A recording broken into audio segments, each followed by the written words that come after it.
You know how fun it is upgrading the operating system on 3 computers? It's not very fun. It's what I've been doing all day today. I got a little formal photo shoot tomorrow, and then um, some fun photography on Sunday and Monday. I may not make any videos tomorrow, not that that matters, but I'll be busy and or worn out at the end of the day. At least I'll show up in live stream. Isn't it peculiar that I got so many lenses? I always jump to the same things when it says does everybody else, whether they have a bunch of lenses or not. Jump to the same stuff when it comes to doing a quick and easy gig. You know, the same reason why cell phones are so dominant today for photography. A, people are lazy bastards. Number 2 is convenience. Number 3 is convenience. Number 4 is speed. And number 5 is convenience. Obviously not for hardcore portraiture. But you know, the go-tos, the mainstays for photography.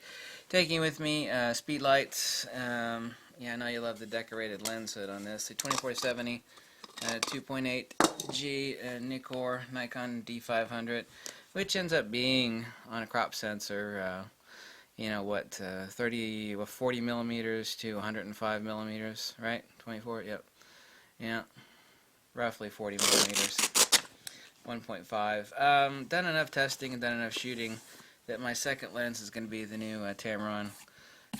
This bag is dirty, man. I need to clean my bag out. 70 to 200 2.8 G2 Tamron. I may post some pictures. There's going to be a couple famous people I'll run into tomorrow. One of them's a hottie. Maybe post the pictures of her. Oh yeah, some other things. Important thing, batteries, SC29 speed light flash cable, incredibly important, a TTL cable, SC29 cable, bunch of batteries. I also got a power pack over here. Batteries, of course, importantly, that's what people think they need to bring with a speed light, is a bunch of batteries, and that's absolutely not the case. What you actually need to bring is power pack. Batteries are only controlling the speed light. The refresh rate, no matter if you have 100 batteries, it's not fast enough, especially if you want to rip them off. You know, you can't do that. The capacitors can't charge fast enough, so all the batteries in the world won't help. Honeycomb grid, my own little speedlight mod, which is actually velcroed to the top of the speedlight here. As you can actually see, it actually is an ingenious little design. It pops right up, right onto the speedlight like this. It actually has an internal reflector. This is my own design, origami, collapsible speedlight dome. Kind of put it on a little crooked there, a little too fast, a little too crooked. There we go. There we go. Now it's not crooked. The reason I actually have a string on the speedlight like this is I actually attach my SC29 cable, because the worst flash in the world is sitting on top of your camera. To actually get it off, I'll have it dangling off my side. I'll actually lasso this around my shoulder and have it hanging off my side with a TTL cable attached. It's very handy.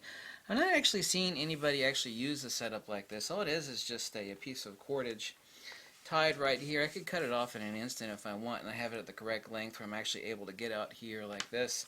This is very, very, very handy. I don't know why someone else didn't think of this. I've got all these neat, ingenious speedlight mods, you know, for safety. I mean, not for safety, but for speed. Safety. I'm going to hang myself. It's actually less safe, right? Yeah, some cards.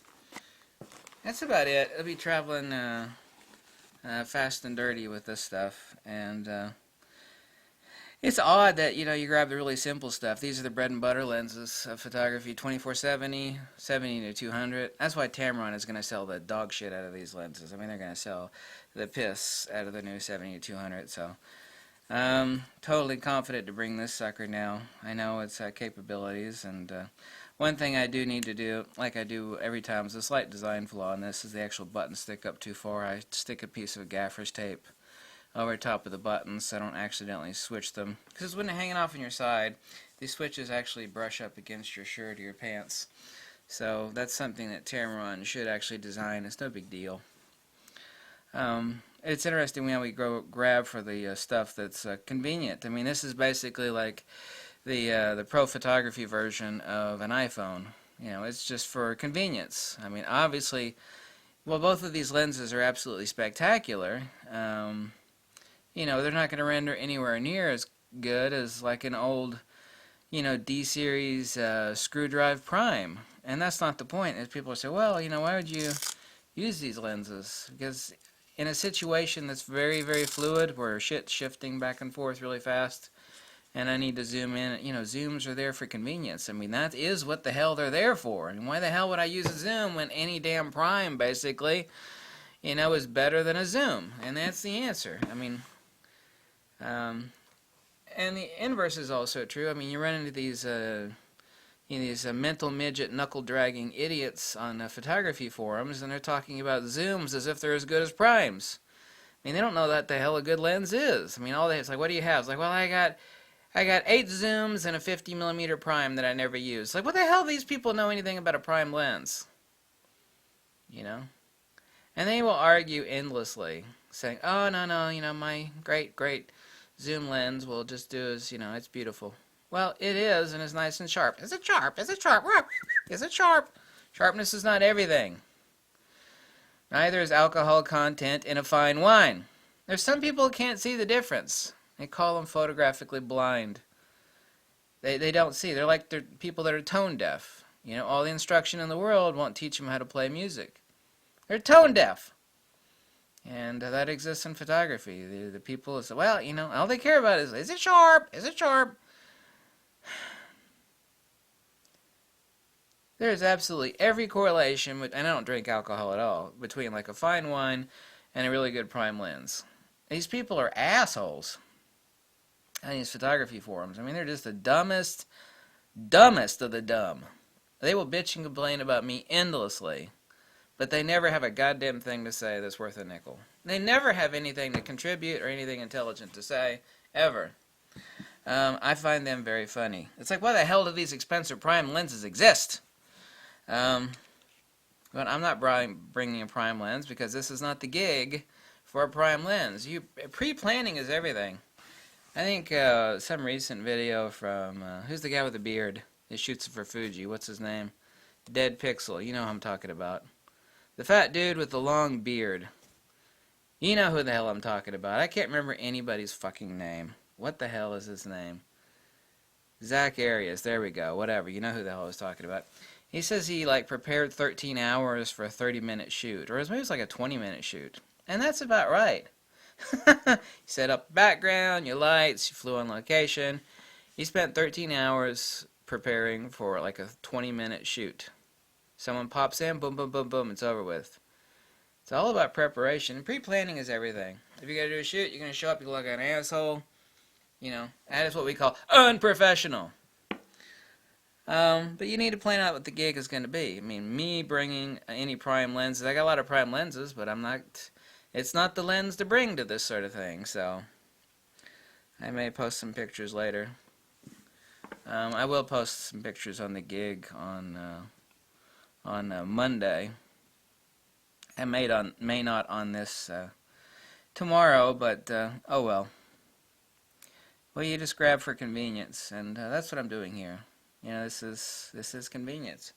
You always got to think out what it is you're doing. You got to imagine and walk through what it is you're going to do, so you're constantly focusing on the shot. If you're focusing on fiddling with your damn gear, then you're not concentrating on the shot, and then you're just pissing time and money away and effort, and then you're wasting your skills, whatever skills you got, on bullshit that doesn't matter. People see you fumbling with your gear, and you look like a dumbass when you fumble with your gear. All that stuff has to be, in the back of your head. You got to be constantly focusing on whatever the hell it is that you need to be shooting. Everything needs to be an extension of your body. Everything preset. No thought of anything regarding any of this damn freaking equipment hanging off of every shoulder you got. Both shoulders, right? You only got 2 shoulders, right? Pre-planning. What is it saying? It says, chance favors the prepared mind. There you go. That means those who fail to plan are planning to fail. So I will be taking, my grid and my little origami. Isn't this cute? Little origami folds right down on my speed light. Origami adapter. Oh man, this industrial Velcro stuff is really some tough stuff, actually. There we go. It just folds flat right on your speed light, right like that. Isn't that cute? My lone little invention. That's actually the best speed light mod I've ever used, and I've used all of them. More than all of you. Yeah. That's not an arrogant statement. That's just a statement of fact. Put that back on there straight. There we go. Sometimes I'm a stickler for stupid stuff that doesn't matter like that. Ah, I call that OCD. No, I'm not OCD. Damn, Nikon, they don't make Japanese speedlights anymore. SB910 was the last of the Japanese speedlights. Now everything is cheap shit made in China. I swear to God, if anybody asks me about a Yongnuo flash again, I'm going to scream. Because that stuff is crap. What about Yongnuo? It's so cheap. What about Yongnuo? It's so cheap. What about Yongnuo? It's so cheap. Why do you buy that expensive speedlight? Because this shit lasts, and that stuff doesn't. That stuff is crap. Most people don't bring 2 speedlights on a gig. They should. Even a good Nikon one. You bring on 1 speedlight, it's a Chinese shit box. Like, oh my God. And, you know, on a gig like this, everything is flash photography. Your speedlight goes down, you are fucked. Man, I can't imagine how many times I've been at, why don't you recommend those Yongnuo Chinese speedlights? Those are so cheap. Yeah, they are cheap. Cheap pieces of shit. Pieces of crap. Even Zach Arias in a video. I swear to God, these are almost his exact words. Let me try to remember what he said. He's like, I stopped buying that Chinese crap. He said something like, I bought 4 of them in 1 year, and at the end of the year, 3 of them were dead. 3 out of 4 were dead within a year. There's your answer right there. I'm not making this shit up. That Chinese stuff is crap. Crap! It just is. Not all of Chinese stuff is crap. Obviously so. But the speedlights are. But now you got no choice. Because now everybody's a cheap bastard. They refuse to buy good speedlights made in Japan. It's like, well, that stuff's expensive. Well, so what? Aren't you getting paid to do a gig? How about having reliable equipment? You know, that stuff is expensive. There's a reason why Navy SEALs and tactical forces use Surefire. Their lighting system is like, that's just a flashlight. Why is that thing $400? Because it's reliable. You know? It's like, well, I can get a flashlight for $20. It's a plastic piece of shit made in China. You can, but you're not a Navy SEAL. You know, like when your ass is on the line, you want something that's reliable, it's going to work. That's my southern accent right there. That stuff is not. I love it when people say that. Why don't you use that cheap shit made in China? There's a reason why. And if you don't know why, you need to wise up. That was my rant. Thanks for watching. Catch you later. Bye.